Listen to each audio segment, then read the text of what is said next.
Hey guys, and welcome back to the ASX Investor channel, and welcome back to our ASX CEO Interview series. Today, we've got a very exciting one for you. We'll be talking about all things Raiz Invest. ASX RZI is a company that's really helped to pioneer this transition of micro-investing. They've opened up knowledge and access to the market to a whole new cohort. It's an exciting story. We're looking forward to unpacking and discussing it all today. Today, we're joined by not one, but two. We've got George Lucas, the Managing Director and the Group CEO of Raiz Invest, and Brendan Malone, the CEO of Raiz Invest Australia and the Chief Operating Officer. It's a fascinating story. Really looking forward to discussing it all, right on the back of some outstanding numbers coming through as well. Welcome to the channel, guys. Thanks for having us. Yeah, thanks. Good to be here. It's an exciting time. Before we dive into all of the news flow and the announcements, we'd love to just hear the story of who is Raiz Invest and what is that opportunity that you're trying to solve? Sure. Raiz Invest is a micro-investing app. And what we mean by a micro-investing app, it means for as little as $5, you're fully invested in the market. And when you think, to buy some shares or, ETFs can cost over $10 or $15 per share, for $5, you can have a portfolio which is 80% in equities and 20% in fixed income and cash.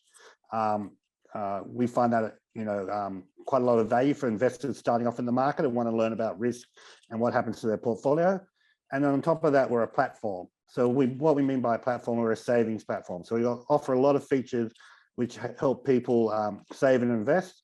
And those features, the most well-known one is roundups. So we also have reoccurring investing where you can set up a savings plan where you say, I'm going to save $5 a day or $50 a month into my Raiz portfolio.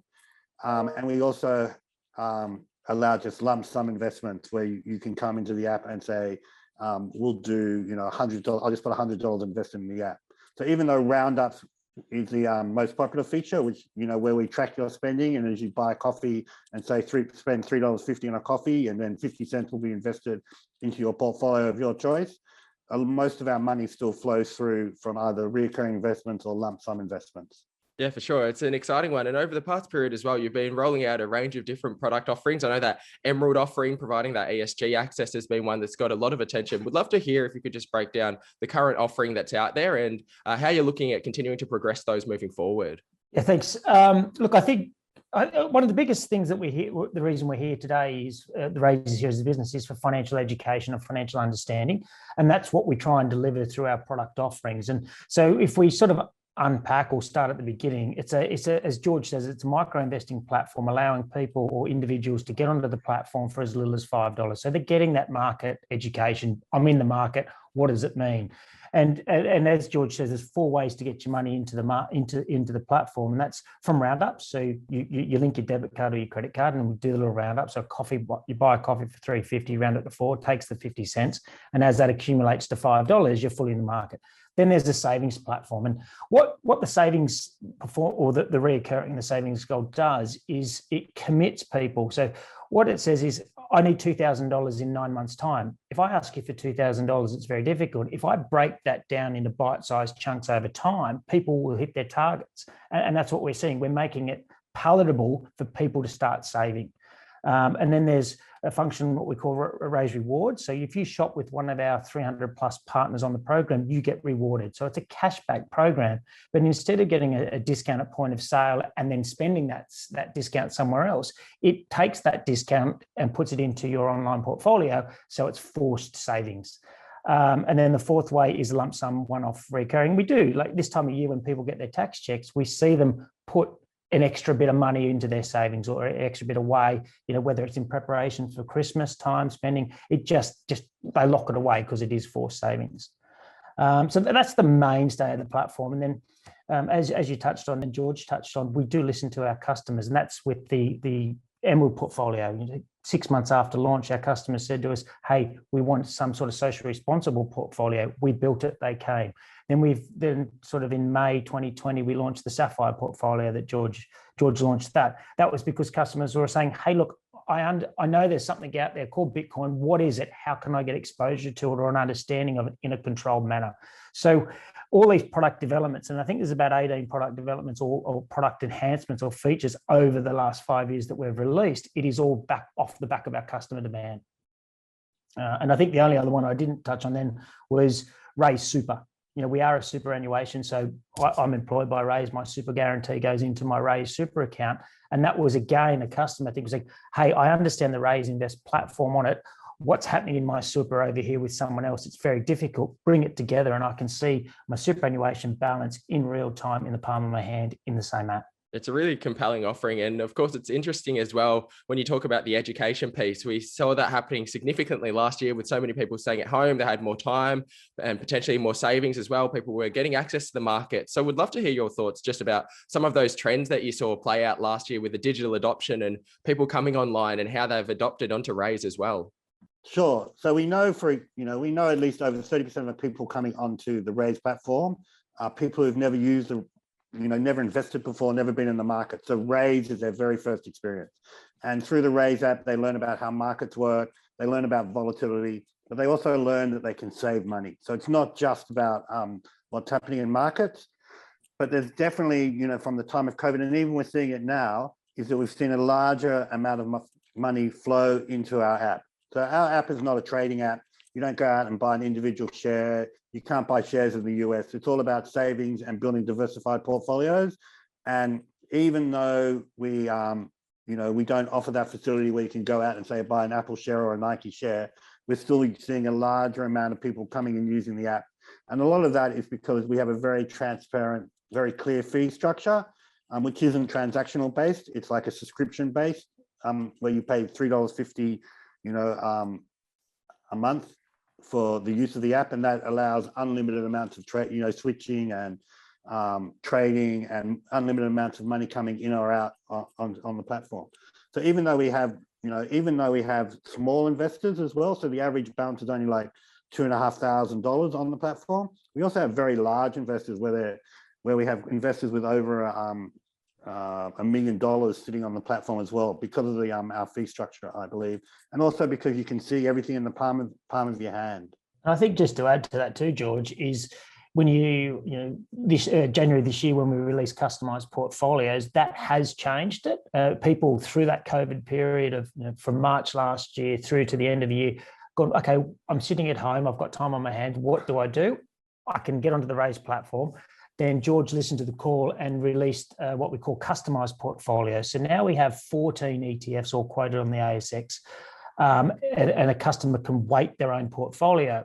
And I think when we talk about the average balance of just over 2,000 up to the bigger balances of 1.2 million or so, and self-managed super funds are now on board. We opened up that a couple of months ago, and then when you look at the ETFs that are providing the customers, but it does give them exposure to different markets around the world. Yeah, that customer focus definitely shines through, hearing about the adaptation and the offering of some new features, and also just reading some of the letters out to the investor base that you've put out, George, as well. It's really evident. We'd love to hear now how that's all culminated in some of these growth numbers. If we can just unpack the Appendix 4C and the quarterly, what those numbers mean and where we're heading from here moving forward. Sure. So we added about, our customer growth, year on year was about 86%. So we're very happy with the type of customer growth. And at the same time, we had revenue growth over, I think over 70% revenue growth, like closer to 77% revenue growth over the period. So we're very happy with how we're going as a fintech, both in customer growth and revenue growth. And also, we're very proud because one of the things that we've all, one of our big goals has always been to be a cash flow positive business very quickly. We didn't want to be one of these fintechs that just kept burning through cash, and we're going to report that we're needing the global operation is nearly $500,000 cash flow positive, and that the Australian business is well over $1 million cash flow positive. So we're very proud of that because that's been, one of our big, hairy, audacious goals. And there are very few fintechs out there, especially in the wealth management area, that have been cash flow positive in such a short period of time. Remember, we only started in 2016, and we still managed to get these great growth numbers in customers, even though we're not spending, all our revenue on acquiring customers. It's still a very conservative approach to growth, and it's not growth at any cost. So we're very happy on the way the business is tracking. We've also set another goal for ourselves, which was to have $1 billion of FUM under management by the end of the calendar year, so by December this year. We're at $800 million roughly, $700 $899.6 million. So $800 million, and we're well on target to meeting that goal by the end of the, over the next 6 months. And Brendan might want to talk a little bit about the purchase that he's been working on. We announced it to the market in April that we were acquiring Superstate, and that should be completed. We expect that to be completed on Thursday, Friday this week, with the shares issued around Thursday or Friday this week. Do you want to talk a little bit more about that, Brendan? Yes, yeah, definitely. And it's so from more of a corporate point of view, it's we made an announcement to the market at the end of April that we're acquiring Superstate, which will provide Raiz with the capability to offer residential property as an asset class, both inside and outside of super. And that's important when you look at, as I just spoke about, the ETFs or the asset classes that we provide at the moment. This is a new asset class for us.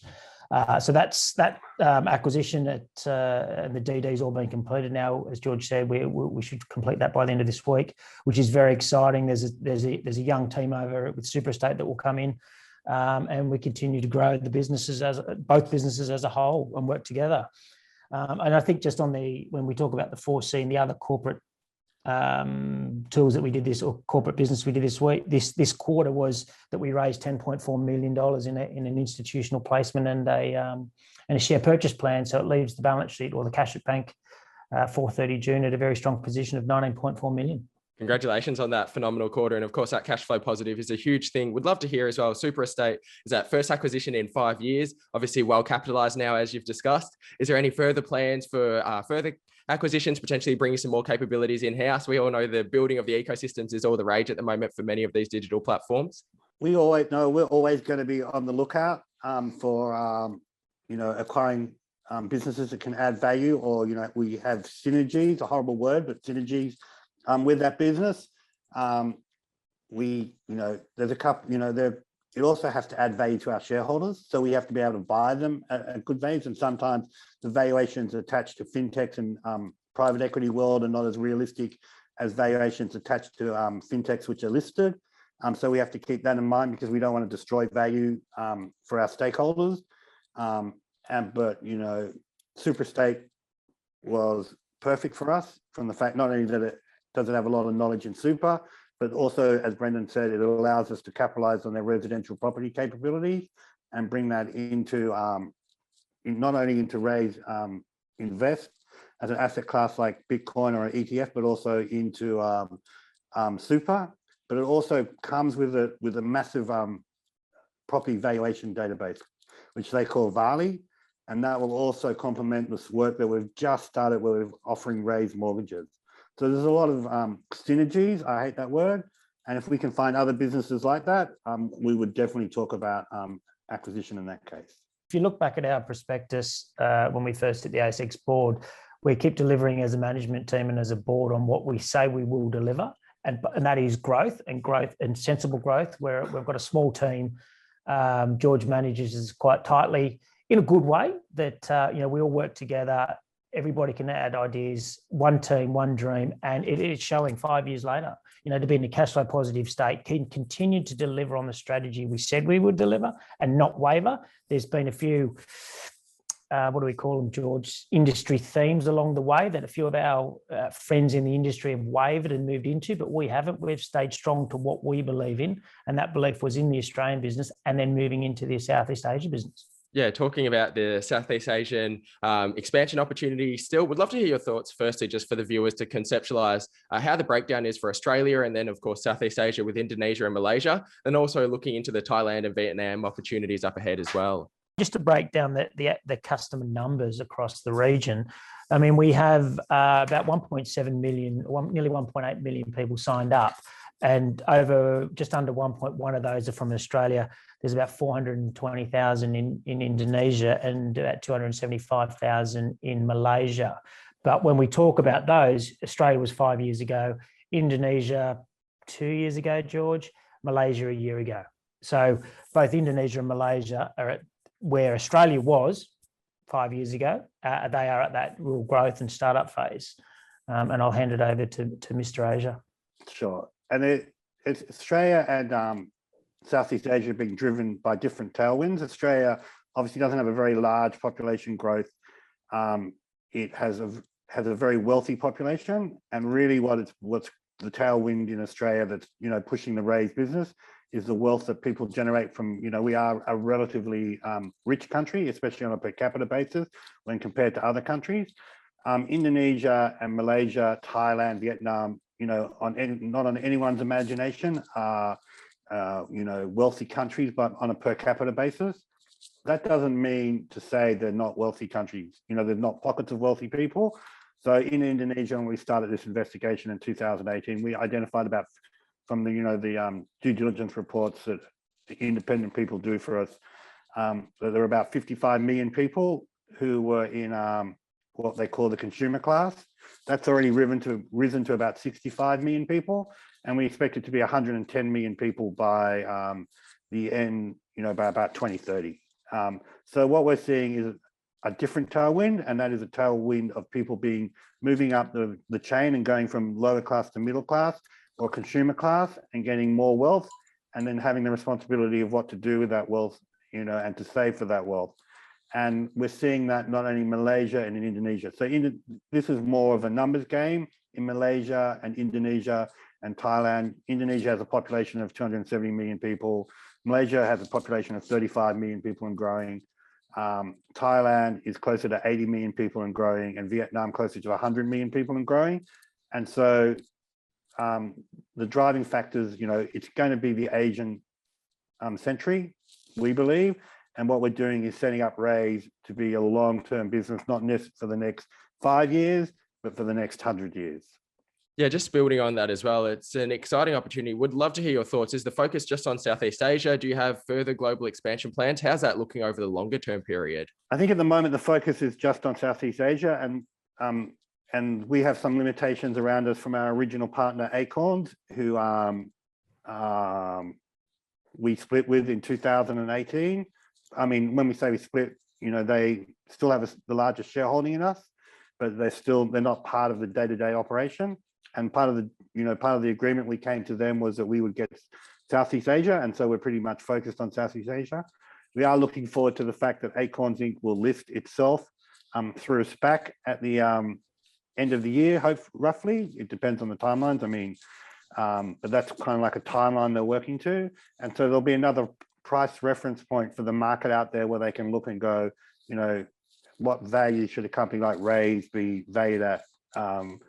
Because we are in some ways unique, and there are not that many wealth management fintech firms that actually are listed on stock exchanges around the world. Building on that, I would love to hear your thoughts and reflections. Firstly, how much attention are you paying to the share price on the day-to-day? And then secondly, as well, with some of the discussions around Acorns and the multiples they'll be trading at, what do you think that could mean as a catalyst for the share price when they do list on the boards later this year? We don't actually manage the company, for a share price, and we don't really look, have strategies to manipulate the share price. Obviously, we'll obviously be watching what happens with Acorns in the US and what prices they trade at and what multiples they get on revenue, etc. And I'm sure investors will, sophisticated investors in Australia will see what those multiples are.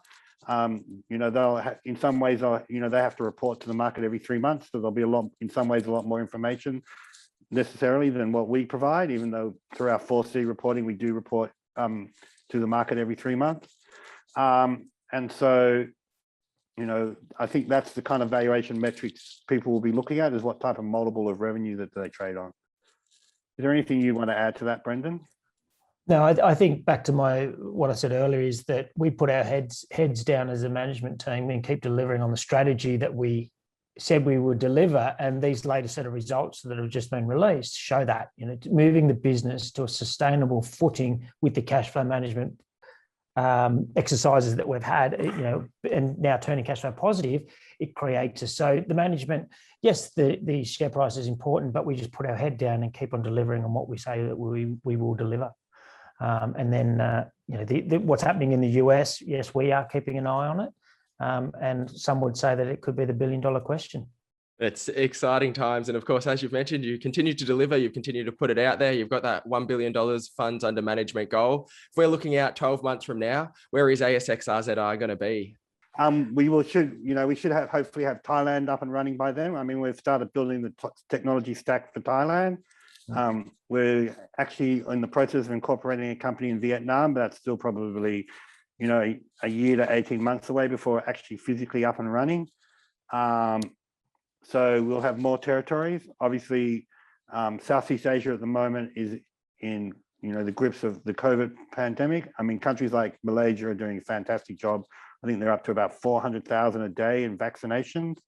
But Indonesia obviously has been, at the moment, is really badly affected by what's going on in COVID.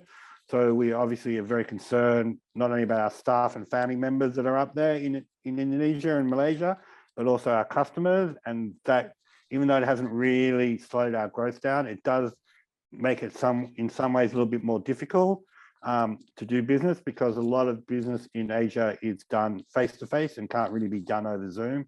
And it's about trust and, building up friendships to do business. I've only just come back from Indonesia. I'll be going back up to Indonesia shortly, in the next few months. But we're very proud of what those guys have been able to achieve and the growth that they've been able to achieve in a period which is very difficult for them. And then for those longer term shareholders who have been joining the journey, or for those prospective shareholders who are looking at Raiz, did you have any final reflections and any growth drivers that they should be looking forward over this next year and beyond? What we do really well is that we acquire financial services customers quite a low cost, probably a well-beating cost for a wealth management firm. Where we then, as Brendan and I have pointed out over this conversation, we listen to their feedback, we provide them a very good user experience through the app, and we try to give them the best user experience through customer service. From that, they generate a lot of feedback of where they want us to take the app. Yeah. Another thing we're very good at is not only the technology build, but also the financial structuring or the legal structuring around that technology build, so we can deliver products. And that's why, for example, in Australia, we're really, the only mutual fund that has got Bitcoin in it, because of our ability to legally structure. And then we deliver those products. It creates word of mouth. It we delivered on what we promised. We delivered on being cash flow positive. Hopefully, markets willing, will deliver on the $1 billion under FUM by the end of the year. And I think if we just keep doing and delivering, the market will be very happy with our performance. Yeah, and I think from an operational point of view, with Super Estate coming on board and the team at Super Estate joining the awesome team we have here, both and in Indonesia and Malaysia, that we keep on delivering and keep product enhancements, product engagement, and keeping things exciting. Definitely a compelling story. That's the ASX RZI story there, guys. George, Lucas, Brendan Malone, it's been an absolute pleasure to have you on the channel, and congratulations on a great past quarter. We'll continue to watch where it heads from here. Thank you very much. Great. Thanks for having us. What a pleasure of a conversation that was. A huge thank you to George and Brendan for joining us and unpacking the ASX RZI story. We'd love to know your thoughts as well, so drop in a comment below what you think about Raiz Invest and where do you think ASX RZI heads from here moving forward. If you did enjoy the video, don't forget to give it a thumbs up. Feel free to share it out. We're the ASX Investor channel and we make daily videos talking about the stock market, investing, and we find and analyze the best growth stocks. So if you haven't yet, hit that subscribe button. Make sure you've got your bell notifications turned on as well, so you won't miss a daily episode, and we'd love to have you join the community. We've looked into a range of different stocks on the channel this past period and interviewed a range of different ASX CEOs, so we'll leave links to those up above that you can check out after this one. Thank you so much for joining us. The Raiz Invest story is an exciting one on the back of a significant announcement in quarterly as well. It'll be fascinating to see where it heads. Thank you for joining us. For now, stay well and happy investing.